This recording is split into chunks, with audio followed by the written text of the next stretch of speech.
करा. New college of pharmacy Kolhapur, institute code 6982. या कॉलेजमध्ये शिकत असून तुम्ही डॉक्टर बाबासाहेब आंबेडकर यांच्या जयंतीनिमित्त मला 4 शब्द बोलण्याची संधी दिल्याबद्दल तुमचे मनापासून आभार. आज मी एका अत्यंत आणि महत्त्वाच्या हृदयाला स्पर्श करणाऱ्या विषयावर बोलणार आहे. महिला सबलीकरण आणि डॉक्टर बाबासाहेब आंबेडकर यांचे कार्य. महिला सबलीकरण आणि डॉक्टर बाबासाहेब आंबेडकर यांचे कार्य. आपण सर्वांनी बाबासाहेबांना संविधानाचे शिल्पकार म्हणून ओळखतो, पण त्यांनी केवळ कायदे बनवले नाहीत, त्यांनी एक नवसमाज घडवला. आणि हा समाज होता समानतेचा, न्यायाचा, शिक्षणाचा आणि सशक्ततेचा.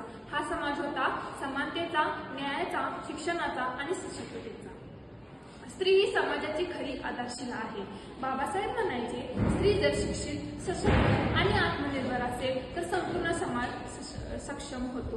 म्हणूनच त्यांनी स्त्रीच्या शिक्षणासाठी, हक्कांसाठी आणि समाजातल्या स्थानासाठी आयुष्यभर झगडले. शिक्षण परिवर्तनाचं पहिलं पाऊल.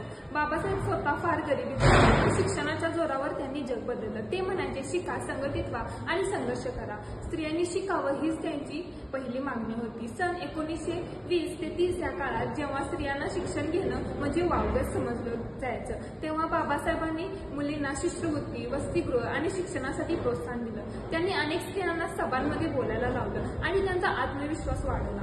कायद्याच्या माध्यमातून क्रांती. बाबासाहेबांनी तयार केलेले हिंदू कोड बिल हे भारतातील महिलांच्या हक्कांसाठी सर्वात उचललेलं मोठं पाऊल होतं. या कायद्याने स्त्रियांना मिळालं ते म्हणजे विवाहात समान अधिकार, घटस्फोट घेण्याचा हक्क, वारसा हक्क, दत्तक घेण्याचा अधिकार. आज ज्या गोष्टी आपल्याला स्वाभाविक वाटतात त्या गोष्टी त्या काळात एक क्रांती होत्या. पण हे बिल पास करताना त्यांना प्रचंड विरोध झाला. तरीही त्यांनी हार मानली, कारण त्यांना माहित होतं स्त्रियाच्या हातात जर हक्काचं शस्त्र असेल तर ती दुःख, बंधन तोडू शकते. त्यांच्या कार्यात महिलांची उपस्थिती. बाबासाहेबांच्या आंदोलनामध्ये अनेक स्त्रिया होत्या. सखूबाई, लक्ष्मीबाई, रमाबाई आंबेडकर त्या काळात त्यांच्या जीवनातील आधार होत्या, नाहीतर चळवळीमधील आधार होत्या. त्यांनी महिलांना सांगितलं, फक्त संसार सांभाळणे हेच तुमचं कर्म नाही, समाज बदलण्याचा सामर्थ्य तुमच्यात आहे. उठून उभं राहा, हक्क मागा, आवाज बुलंद करा.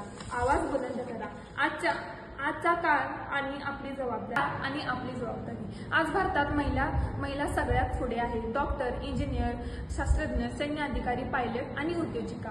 पण अजूनही ग्रामीण भागात, गरीब वर्गात अनेक महिलांना त्या हक्कांपासून वंचित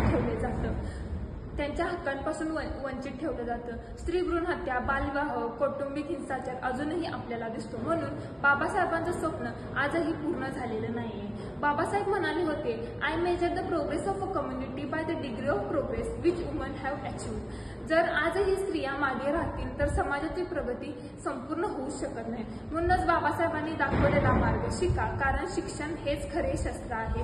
हक्क मिळवा, कारण संधी मागून नाही तर संघर्ष करून मिळते. आत्मनिर्भर बना, कारण स्वावलंबनाचा सन्मान आहे.